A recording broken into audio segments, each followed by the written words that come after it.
Alhamdulillah, as-salatu was-salam ala nabina Muhammad wa ala ahli wa sahbihi wa man tabi'ahum bi ihsan ila yawmiddin, amma ba'du. Marhaba. Aujourd'hui, on va encore prendre, ou plutôt on va prendre deux bab, Inch'Allah.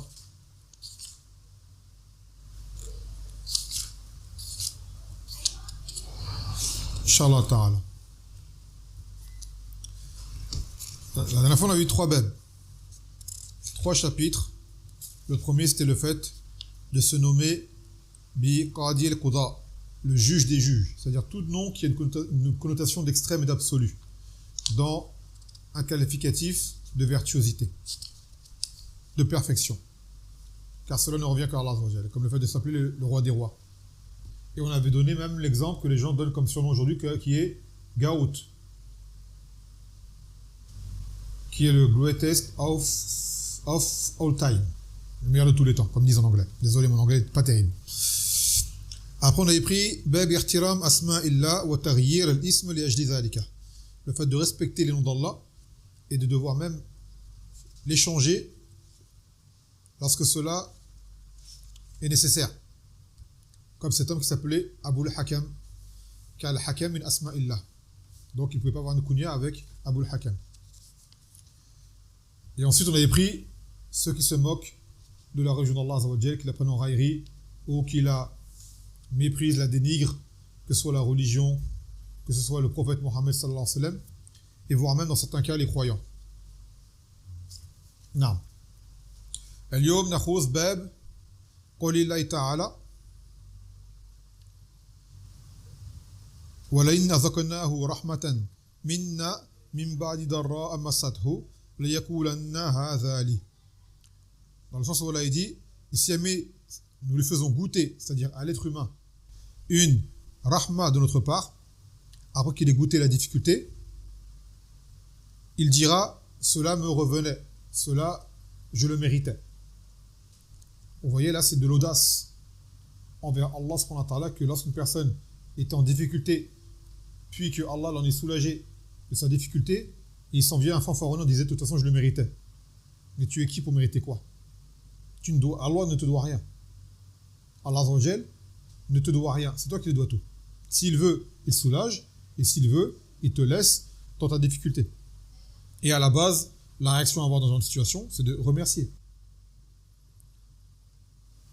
Inna l'insana la kafur, cependant l'être humain est un grand ingrat. Un grand ingrat.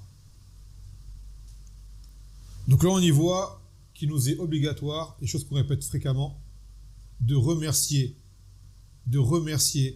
et sans cesse remercier notre Seigneur pour tout ce qui nous comble de bienfaits que l'on voit qu'on ne voit pas. Et sachez que les bienfaits que l'on ne voit pas sont plus nombreux que ceux qu'on voit. Que les bienfaits que l'on ne voit pas sont plus nombreux que ceux qu'on voit. Des fois tu vas avoir des bienfaits sur toi, tu vas dire alhamdoulilah, j'ai ci, j'ai ça, j'ai ci, j'ai ça. Mais c'est rien comparé aux bienfaits que tu as que tu ne vois pas. Et malheureusement, le bienfait, on ne se rend compte de sa présence que lorsqu'on le perd. Combien de gens sont dans des bienfaits au quotidien dont ils finissent par se lasser et se plaindre, qui finissent même par combattre, alors que c'est un bienfait qu'ils ont, jusqu'au jour où vraiment ils en sont privés, ils le perdent, ils se disent subhanallah, j'ai vraiment un bienfait, je ne m'en suis pas rendu compte. Combien de gens avaient une situation qui était tout à fait bénéfique pour eux. Ils s'en sont lassés avec le temps à force de regarder les gens qui avaient meilleur que eux, selon eux. Car le Nabi sallallahu alayhi wa sallam nous a appris à ne pas regarder les gens au-dessus de nous, dans le confort, mais de regarder les gens qui sont en dessous de nous. Car cela nous rendrait plus reconnaissants des bienfaits d'Allah Azza wa Jal. Et combien de gens, justement, deviennent ingrats, ils ont des bienfaits, ils ne s'en rendent pas compte, jusqu'au jour où ils les perdent, et là, ils pleurent les larmes de leur corps, mais c'est trop tard. En général, le bienfait, quand tu l'as perdu, ne revient pas. Et surtout les bienfaits, il faut apprendre à les reconnaître et à les voir. C'est surtout ça la subtilité. Quand tu as un bienfait, que tu arrives à le reconnaître et à le voir. Et surtout te dire, en réalité, qu'ai-je fait pour mériter ce bienfait? Si ce n'est que Allah m'en a gratifié. Et non pas, je le mérite. C'était pour moi.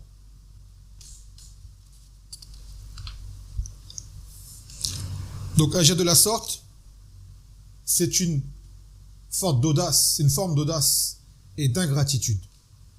de dire je méritais cela. Tu ne mérites rien de base, car tu n'as rien fait de base. Et ce que tu aurais été amené à faire, c'est Allah qui t'a permis de le faire de base. Donc tu lui dois tout. Et il n'a te demandé qu'une seule chose, c'est de l'adorer seul, sans rien lui associer. C'est tout ce qu'il te demande. Cependant, l'être humain a refusé si ce n'est de lui associer des choses. Comme quand le Ta'ala, et que la plupart ne croient pas en Allah si ce n'est en lui associant. La plupart des gens qui croient en Allah lui associent. Malheureusement. Et comme on le dit souvent, le shirk, c'est le péché le plus répandu sur terre. Sachez-le bien. Le shirk, c'est le péché le plus répandu sur terre et le plus banalisé sur terre et normalisé sur terre. Il n'a plus de valeur ce n'est aux yeux de ceux qui ont appris le tawhid, qui connaissent la valeur du tawhid. Les autres personnes, ils voient cela comme une chose, on va dire, optionnelle. Et même le shirk, ils ne l'ont pas compris. Pour eux, le shirk, c'est se prosterner devant une pierre, devant une idole. C'est tout. Alors que le shirk, comme vous le voyez à travers les doulos que l'on prend, c'est bien plus large que cela.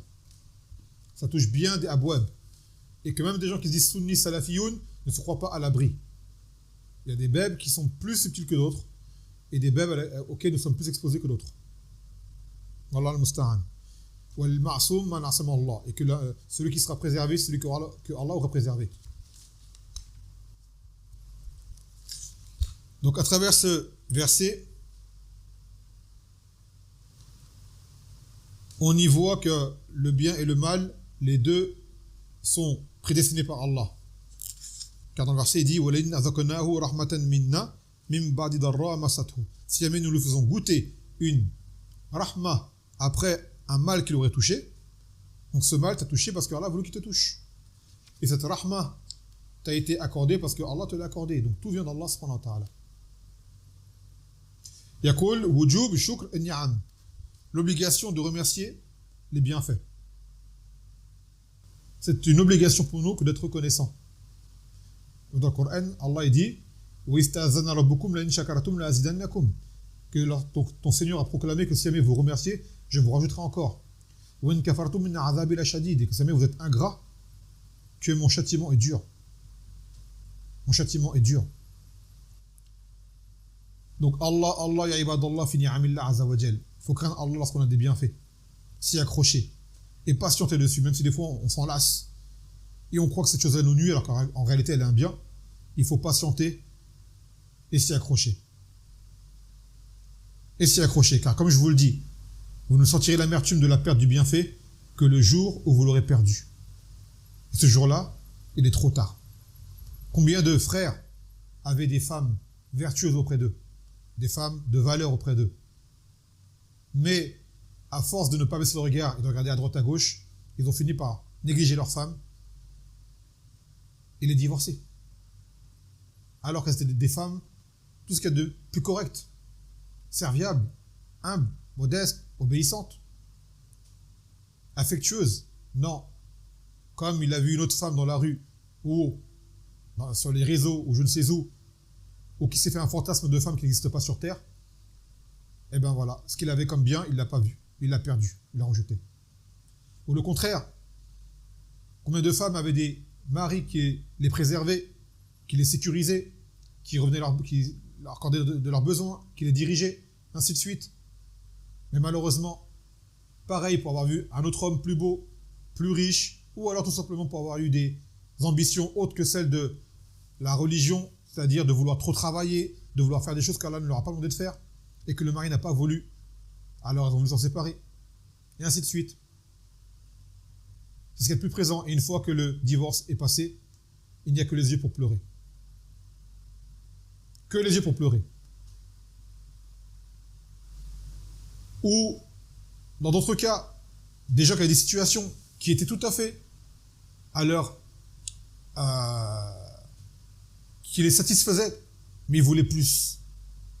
Et à force de vouloir plus, on finit par tout perdre. Quand on en veut trop, et qu'on ne se contente pas du peu, on finit par tout perdre, malheureusement. Mais à quel moment on s'en rend compte? Quand il est trop tard. Quand il est trop tard. Donc demandez à Allah qu'il nous accorde le tawfiq de pouvoir prendre conscience d'un bienfait lorsqu'on l'a. De pouvoir prendre conscience d'un bienfait lorsqu'on l'a, pour ne pas le perdre. L'entretenir, l'alimenter, le cultiver, afin qu'il se multiplie. وهكذا. يقول مناسبة الآية للباب, la relation du verset par rapport au chapitre. حيث دلت الآية على أن نسبة النعم إلى الله إلى غير الله عفوا كفر بها. Ce verset nous prouve que le fait d'attribuer les bienfaits autres que Allah, cela est une ingratitude envers ses bienfaits. Et encore pire que de se croire méritant de ses bienfaits. مناسبة الآية للتوحيد, la relation du verset par rapport au tawhid. حيث حرمت الآية نسبة النعم إلى غير الله لأن ذلك إشراك في الربوبية. Et le fait que ce verset interdise d'attribuer les bienfaits à autre que Allah, car cela revient à associer à Allah dans ar-rububiyya. Dans ar-rububiyya. Là, on va lire le deuxième dalil de ce bab, c'est un hadith qu'on a cité il y a quelques jours, le hadith du Akra, Abras wa A'ma, du lépreux, du chauve et de l'aveugle. Ceux qui étaient présents quelques jours s'en rappellent. On va le relire car là maintenant, il est dans le livre. Il est en relation avec le chapitre. Comme le hadith, il est long, je vais lire et traduire par paragraphe, Inch'Allah.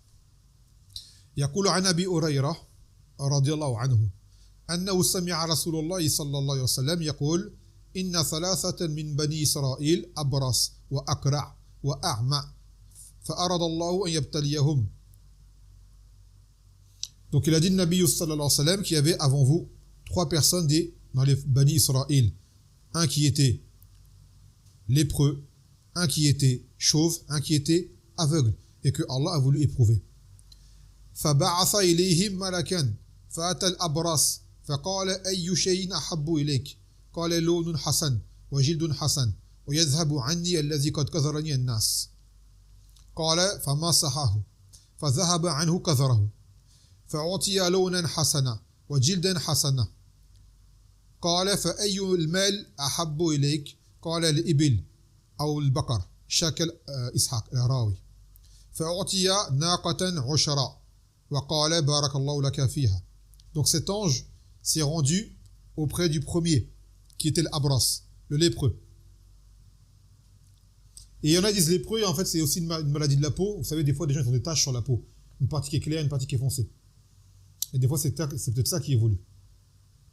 Al-Muhim, il avait des problèmes de peau, des problèmes d'épiderme. Sa peau n'était pas belle.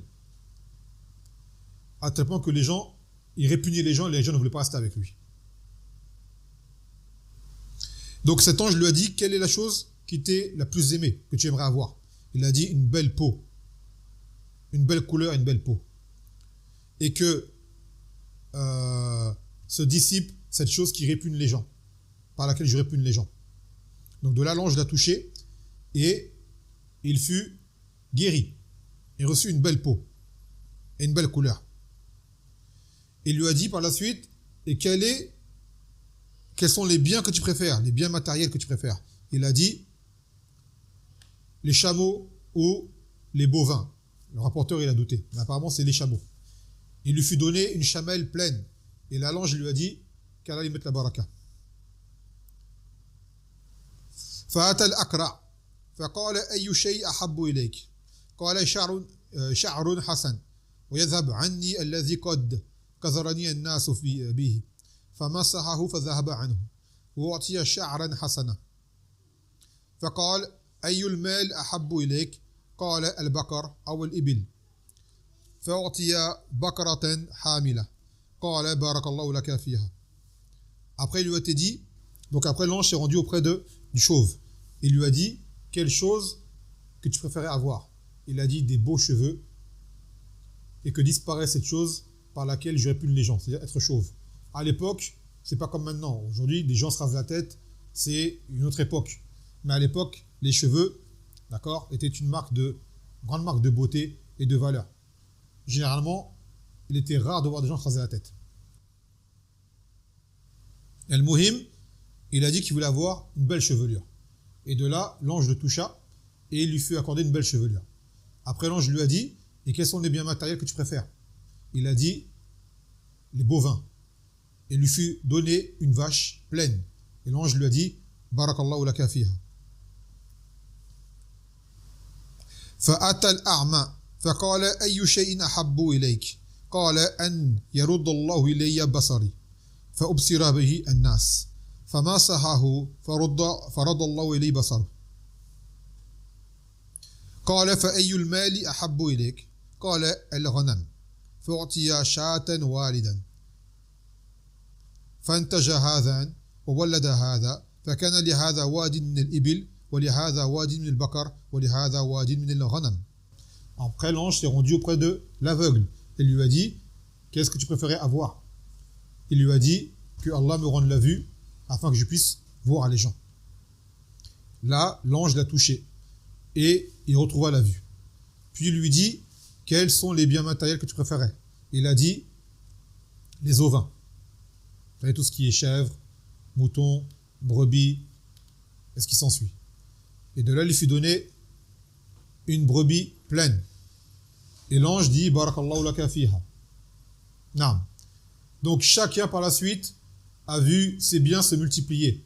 Lui, il a eu une vallée de chameaux. L'autre a eu une vallée de bovins, de bœufs, de vaches. L'autre a eu une vallée entière de ovins, moutons, chèvres, ce qui s'ensuit.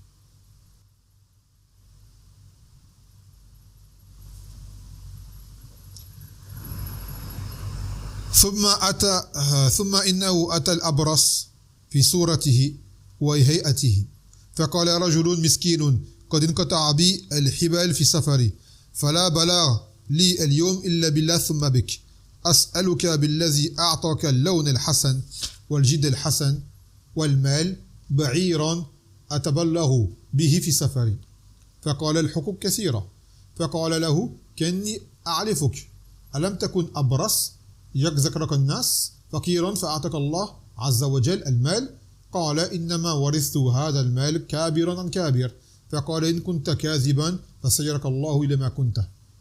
Puis cet ange est revenu vers eux, à chacun d'entre eux. Il est parti voir en premier lieu ce lépreux sous son apparence à lui, tel qu'il était avant le lépreux, et sous l'apparence d'un voyageur. Il lui a dit, je suis un pauvre homme qui s'est perdu en voyage et qui n'a pas les moyens de continuer. Je te demande, par celui qui t'a donné une belle peau, donc je le fais un rappel, pour le rappeler, une belle peau et une belle couleur, et qui t'a donné de l'argent après que tu étais pauvre, un chameau pour pouvoir poursuivre mon trajet. Et là, il lui a répondu dans le sens que les biens qui sont là ne sont pas qu'à lui, il y a beaucoup de droits, on ne peut pas donner comme ça. Et là, l'ange lui dit, c'est comme si je te connaissais, toi. N'étais-tu pas lépreux? Tu répugnais les gens et pauvre, et Allah t'a enrichi. Et il a dit, cet argent, je l'ai hérité de mes aïeux. L'ange lui a dit à ce moment-là, si jamais tu mens, qu'Allah te remette comme tu étais auparavant. وأتى الأقرع في صورته فقال له مثل ما قال لي هذا ورد عليه مثل ما رد عليه هذا فقال إن كنت كاذبا فسيرك الله إلى ما كنت. Après, il s'est rendu auprès du chauve, sous son apparence. Et il a agi comme le précédent, avec le lépreux. Et le chauve, du moins ancien chauve, lui a répondu comme lui a répondu le lépreux. Et de là, il lui a dit, si jamais tu mens par rapport à cet argent, comment tu l'as obtenu, alors que Allah te fasse revenir comme tu étais auparavant. Puis,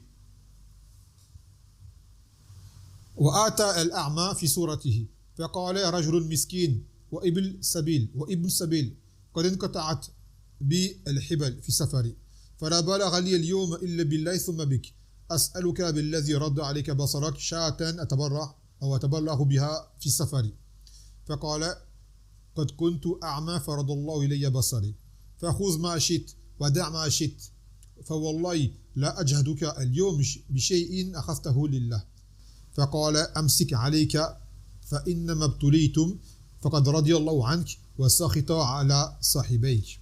Après, il s'est rendu auprès de l'aveugle, ancien aveugle plutôt.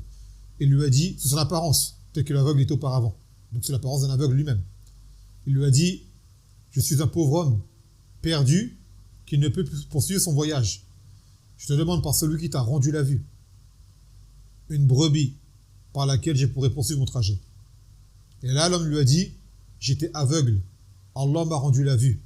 Donc il a dit, prends ce que tu veux et délaisse ce que tu veux de mes biens, je ne vais rien te refuser que tu prendras pour Allah aujourd'hui. C'est-à-dire, pour remercier ce que Allah lui a donné. Et de là, l'ange lui a dit, garde tes biens. Allah a juste voulu vous éprouver, vous tester. Toi et tes deux compagnons. Allah a été satisfait de toi, mais il est en colère contre tes deux compagnons. Ce hadith, wallah, à chaque fois qu'on le lit, il nous fait nous remettre en question sur beaucoup de choses.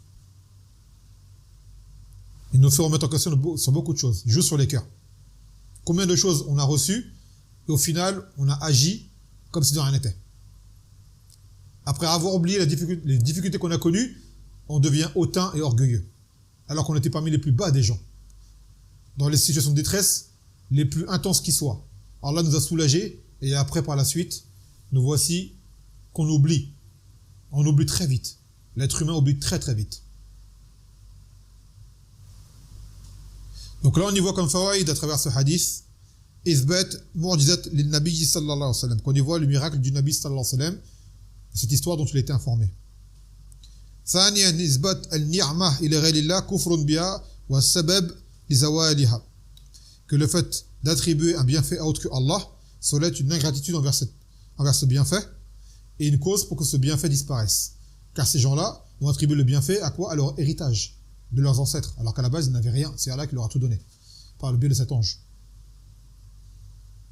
ثالثا نسبة النعمة إلى الله شكر لها وسبب لبقائها. Par contre, attribuer le bienfait à Allah, cela revient justement à le remercier pour cela, est une cause pour qu'elle perdure, que le bienfait perdure, reste avec toi.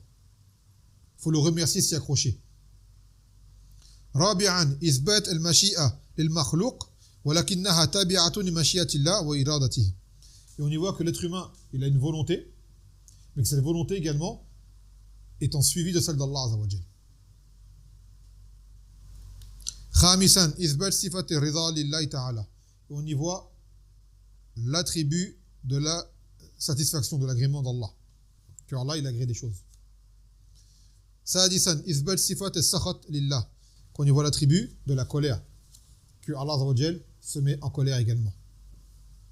Et principalement, là, lorsqu'on est ingrat envers ses bienfaits. Qui nous les retire. Munasabat al-hadith al-bab. La relation du hadith par rapport au chapitre. حيث دل الحديث على أن نسبة النعم إلى غير الله كفر بها. Ce hadith nous prouve que attribuer, affilier des bienfaits autres que Allah, cela est une ingratitude envers cette ni'ma. Munasabat al-hadith al-tawhid. La relation du hadith par rapport au tawhid. حيث حرم الحديث نسبة النعم إلى غير الله لأن ذلك إشراك مع الله في الربوبية. Et ce hadith vient pour montrer l'interdiction d'attribuer les bienfaits à autre que Allah, car cela est de l'association à Allah dans Ar-Rububiyya, dans la Seigneurie. Donc, Allah ya ibadallah fi ni'am allati anama Allah alayna. On doit craindre Allah dans ses bienfaits qu'Allah nous accorde. Car on a été trop privé à cause de notre ingratitude. Trop privé de choses qu'on a perdues, qu'on n'a pas su en être reconnaissant. Et c'est un fait. On doit prendre leçon de cela. Dans notre vie de tous les jours, dans notre religion, dans les biens même matériels que l'on a. Le bien qu'Allah nous accorde, on s'en sert dans le halal, on fait du bien avec. Dans la vie conjugale, on est remerciant l'un envers l'autre. Le mari reconnaît le bienfait d'avoir sa femme auprès de lui, quand c'est une femme qui est droite et de valeur. Et la femme remercie Allah Azza wa Jalla d'avoir son époux auprès d'elle, quand c'est un homme qui est un minimum droit, car personne n'est parfait. Mais par sa présence, il n'y a plus de bien qu'il n'y a de mal. Et pareil pour la femme, une femme par laquelle tu tires plus de bien que tu n'as de mal avec elle. Ne pas faire trop de manières, ne pas en vouloir trop, car quand on en veut trop, on perd tout. Quand tu as 6 et que tu veux 20, tu finiras par avoir 0. Donc, vaut mieux avoir 6 qu'avoir 0. Voire pire, être à découvert. Être à -5, être à -10. Pourquoi? Pour avoir été ingrat envers un bienfait. باب الثاني من هذا الدرس باب قول الله تعالى فلما آتاهما صالحا جعل له شركاء فيما آتاهما. Dans le sens où Allah a dit, lorsqu'il leur a donné ce qu'ils voulaient, ils ont donné des associés à Allah dans ce qu'il leur a donné. Là, ce verset, le commentateur l'a mis dans son intégralité dans le kitab, on va le lire. وَالَّذِي خَلَقَكُم مِّن نَّفْسٍ وَاحِدَةٍ وَجَعَلَ مِنْهَا زَوْجَهَا لِيَسْكُنَ إِلَيْهَا فَلَمَّا تَغَشَّاهَا حَمَلَتْ حَمَلًا خَفِيفًا فَمَرَّتْ بِهِ فَلَمَّا أَثْقَلَتْ دَعَوَا اللَّهَ رَبَّهُمَا لئن أتيتنا صالحا لنكونن من الشاكرين فلما آتاهما صالحا جعل له شركاء فيما آتاهما فتعالى الله عما يشركون. Il est celui qui vous a créé à partir d'une seule âme, c'est-à-dire Adam, et à laquelle il a accordé son épouse afin qu'il puisse s'apaiser auprès d'elle. Et lorsque ils ont eu des rapports, qu'elle a eu une grossesse, elle est tombée enceinte, elle faisait des fausses couches à chaque fois. À chaque fois, elle faisait des fausses couches. Jusqu'au jour où ils ont demandé que si Allah leur accorde vraiment un enfant, ils le seraient reconnaissants. Et lorsque Allah Azza wa Jalla leur a donné ce qu'ils voulaient, les voilà qu'ils associent à Allah dans ce qu'Allah leur a accordé. فَتَعَالَى اللَّهُ عَمَّا يُشْرِكُونَ.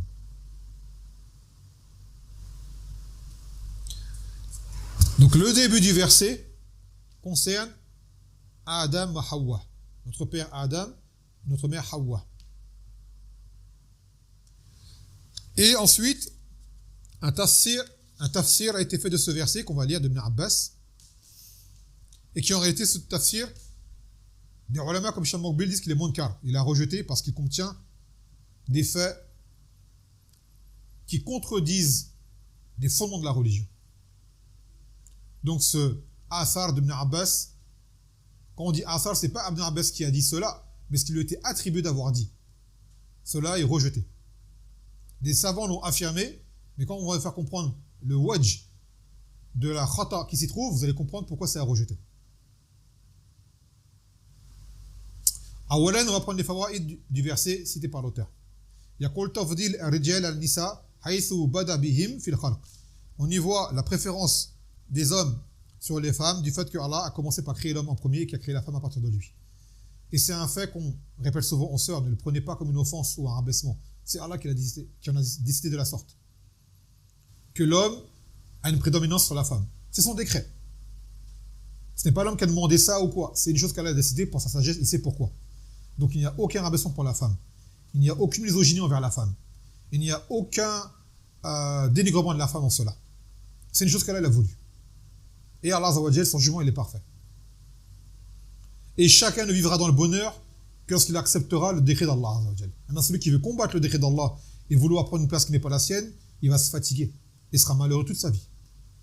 Et dans une frustration incroyable. Yaqul tafdil az-zawaj ala al-uzubah, et qu'on y voit qu'il est meilleur d'être marié que d'être célibataire. Également, que le marié ou la femme mariée est meilleure que la femme célibataire, car cela vient pour compléter sa religion. Donc c'est pareil, ça revient un petit peu au conseil qu'on faisait tout à l'heure. Quand on voit que des gens veulent s'alléger de responsabilités et disent « je préfère vivre seul ». Il dit cette façon de penser, elle est contraire à la religion. T'as des hommes, ils disent « ouais, je veux pas de femme, je veux pas avoir des pensées pour elle, j'ai pas envie de l'avoir à ma charge, j'ai pas envie de ceci, je veux être libre ». Ils se marient pas. Et des femmes pareilles, je veux être libre, je ne veux pas avoir d'obéir à un homme, je veux ma liberté, je veux travailler, je veux faire ma vie. On dit cette façon de penser, elle n'est pas islamique. Le mariage est meilleur. Et Allah, il sait pourquoi il a mis cela dans le mariage. Et un mariage où chacun respecte ses droits autant que possible, c'est un mariage qui est réussi. Et ne pas se faire avoir par le fait que je ne sens plus d'amour, je n'ai plus de sentiments, la flamme elle a baissé. Ce n'est pas une condition d'être amoureux pour qu'un mariage y tienne en islam. Et ça, des fois, c'est Shaitan qui te fait croire ça. Comme vous disiez tout à l'heure, tu dis « ah, j'ai plus de sentiments pour lui, je ne l'aime plus ». Qu'est-ce qui se passe? Divorce. Wallah, quelques mois après, c'est le regret. Soit parce que Allah te ramène un autre homme et tu vois que cet nouvel homme n'est pas à la hauteur par rapport au dernier, ou alors tu te rends compte que, en fait, avec l'homme que tu étais, bah, tu étais mieux, en fait. Et pareil pour les frères. Tu vois, ma femme, elle me plaît plus, elle est plus belle, ceci, cela. Et une fois qu'il n'a plus de femme, il se retrouve tout seul, et ben voilà. Ou alors Allah lui a donné une autre femme qui, elle, le fatigue vraiment. Là, il se rend compte des vertus de sa femme qu'il avait auparavant, qu'il a divorcé pour rien du tout. Pour des chichis. Pour des chichis en réalité. Et pareil, ces gens-là qui disent je reste célibataire, c'est mieux pour moi. Là, et ne prenez pas comme preuve que des ulama étaient célibataires. Vous ne savez pas pourquoi ils étaient célibataires, ces hommes-là. On ne connaît pas leur vie privée. D'accord? Ils n'ont pas eu le temps de se marier peut-être, ou tellement investis dans le ilm qu'ils n'avaient pas le temps d'apporter de droit à la femme, mais on ne sait pas. Et à la base, le hadi Muhammad.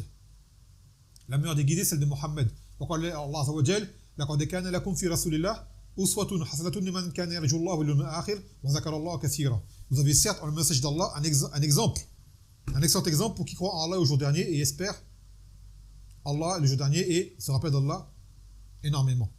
Et le Nabi sallallahu alayhi wa sallam était marié. Et il a dit, le Nabi sallallahu alayhi wa sallam, Atazawwaju nisa, faman la riba an sunnati falaysa minni. Je me marie avec les femmes, et celui qui se désintéresse de ma sunna n'est pas de moi. Et le Nabi sallallahu alayhi wa sallam était polygame, comme vous le savez. Il a dit, Ibn Abbas, Khaylukum aksaluhum nisa'an. Le meilleur d'entre vous, c'est celui qui avait le plus de femmes. Pourquoi? Pour encourager les hommes à se marier. Et le mariage, bien sûr, il y a avantages et inconvénients, mais les avantages dominent sur les inconvénients. Et ce verset nous prouve que la femme est une source d'apaisement pour l'homme. La femme est une source d'apaisement pour l'homme. Et l'homme est une sécurité pour la femme. L'homme est une sécurité pour la femme. D'accord? Il est là pour l'entourer, pour la sécuriser, pour la prendre en charge, pour la diriger.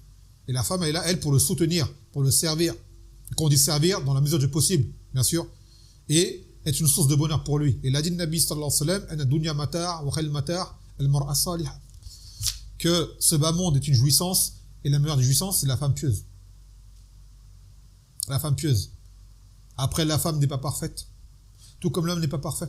Il faut apprendre à patienter les uns sur les autres. Mais en réalité, quand on voit une fois que le chemin il est passé, et que les gens étaient tous les deux des gens salihin, yawm al-qiyamah, ils seront ensemble. Et ils n'auront que de l'amour. Le vrai amour. Et on espère d'Allah Azza wa Jal qu'ils seront contents d'avoir patienté l'un sur l'autre, d'avoir fait leur parcours ensemble. Surtout dans cette époque où les gens de droiture sont très rares. Donc quand on a un couple de gens qui sont sur la sunna salafi, Wallah, patientez les uns sur les autres. Faites des efforts, craignez Allah dans les droits de chacun, mais patientez les uns sur les autres, au maximum. ثم يقول من حسن الأداب التكنية عن الألفاظ المستكرهة. Et il fait partie du bon comportement que de faire des métaphores pour citer des choses qui sont un petit peu gênantes à dire. Il y a des choses où on ne peut pas être cru. Tant qu'on peut éviter d'être cru, on évite d'être cru. Quand on parle d'aller aux toilettes, quand on parle d'avoir des rapports, dans différentes situations. Quand on peut utiliser des sous-entendus ou des métaphores, c'est mieux. Pour garder un peu de pudeur dans le langage. Rabi'an bayan fadl al-um wa ma tu'anihi. Là, on y voit le mérite de la mère et ce qu'elle subit. Car la mère, celle qui a la grossesse, celle qui souffre, ce n'est pas le père. Quand l'enfant est né, c'est la mère qui allaite. C'est la mère qui se lève la nuit pour nourrir l'enfant quand il pleure. C'est la mère qui prend l'enfant en charge de façon générale plus que l'homme. Donc elle a un grand mérite, la mère, par rapport à cela. Ça, justement, c'est une chose que l'homme ne pourra pas faire. L'homme pourra dire ce qu'il veut, il n'est pas en mesure d'affronter l'éducation des enfants comme une mère le ferait. Bien que la présence du père est indispensable, mais la patience sur l'enfant, jour et nuit, c'est la mère qui a cette force-là. Une force que l'homme n'a pas. On y voit la législation de l'invocation et on y voit justement le profit de le faire, car ils ont invoqué Allah d'avoir une progéniture. Sadisan, shirk billah yunafi shukr, que associer Allah, cela revient à s'opposer au remerciement. C'est un acte d'ingratitude. Sabi'an wujub tanzih Allah amma la yaliqu bih, et qu'on doit purifier Allah de ce qui ne lui convient pas, de ce qui ne lui sied pas. Munasabat al-aya lil-bab wa lit-tawhid, la relation du verset par rapport au chapitre, par rapport au tawhid. حيث دلت الآية على تفسير ابن عباس أن التعبيد لغير الله في الأسماء شرك.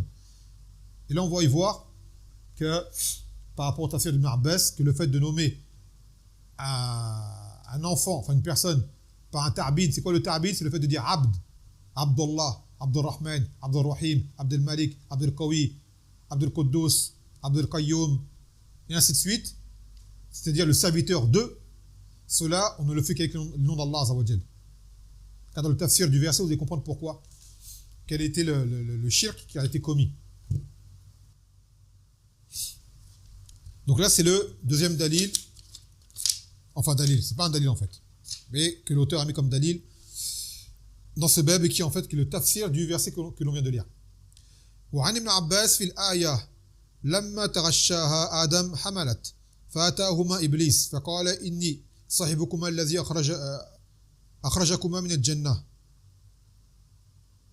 لتطيعنني أو لأجعلن له قرني أيل فيخرج من بطنك فيشقه ولا فعلن يخوفهما سمياه عبد الحارث فأبى أن يطيعه فخرج ميتا ثم حملت فأتاهما فقال مثل قوله فأبى أن يطيعه فخرج ميتا ثم حملت فأتاهما فذكر لهما فأدركهما حب الولد فسمياه عبد الحارث وذلك قول الله عز وجل جعل له شركاء فيما آتاهما.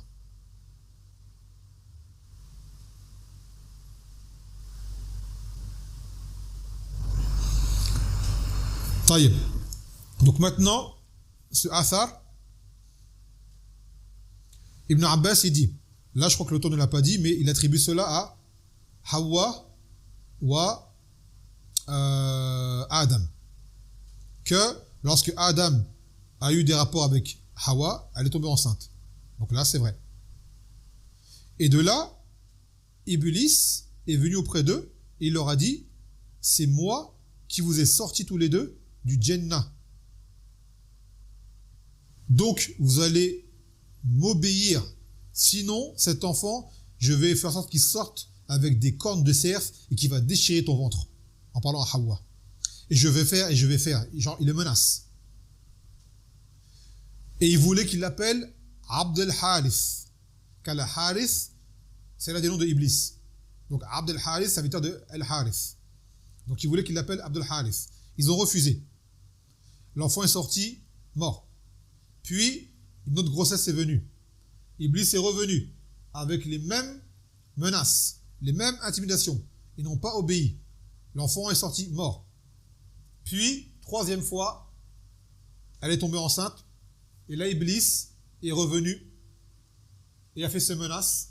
Et de là, ils ont été pris de compassion par amour pour l'enfant. Cette fois-ci, ils voulaient vraiment un enfant. Donc, ils ont obéi, ils ont capitulé. Et ils ont appelé l'enfant Abdul Harith. Et là, l'enfant est sorti vivant.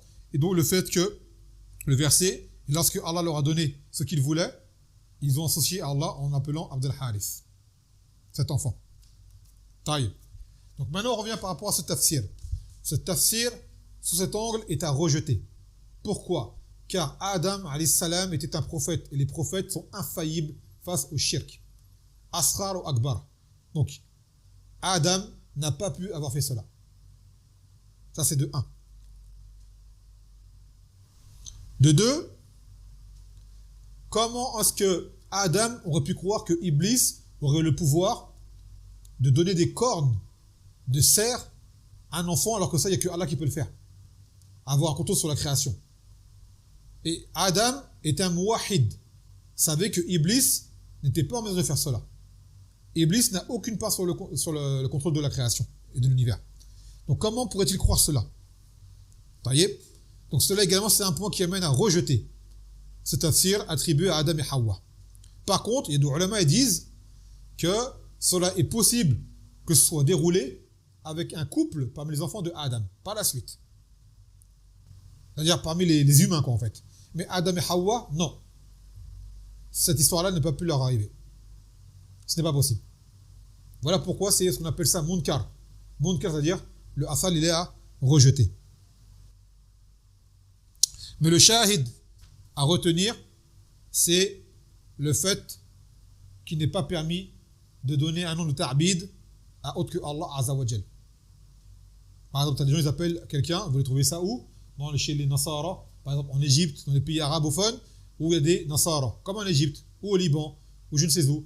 Ils appellent Abdul Masih, c'est-à-dire le serviteur du Messie, c'est-à-dire de Isa. Ça c'est shirk, ma yajuz. Car le ta'bid, la yakunu illa bi asma'illah azza wa jal. Le ta'bid ne se fait qu'avec le nom d'Allah subhanahu wa ta'ala. Donc il n'y a pas besoin de lire les fawaïd parce que le athar que cité là n'est pas correct. Donc on prend directement le munasabah.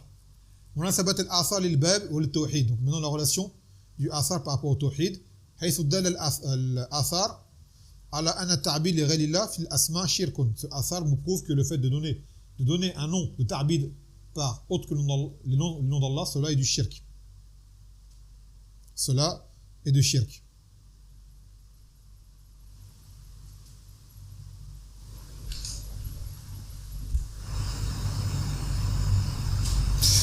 Et dans un autre tafsir, enfin j'oublie qu'il y avait encore deux paroles.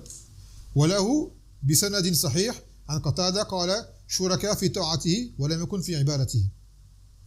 C'est-à-dire qu'ils ont associé à Allah Azza wa Jal dans l'obéissance à Iblis et non pas dans l'adoration. Du fait qu'ils ont obéi à Iblis, c'est une chose que Allah Azza wa Jal a rendue interdite.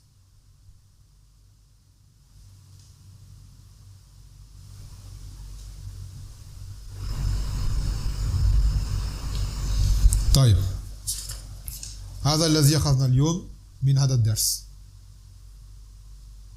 فنكتفي بهذا القدر فسبحانك وبحمدك لا إله إلا أنت أستغفرك وأتوب إليك والسلام عليكم ورحمة الله وبركاته.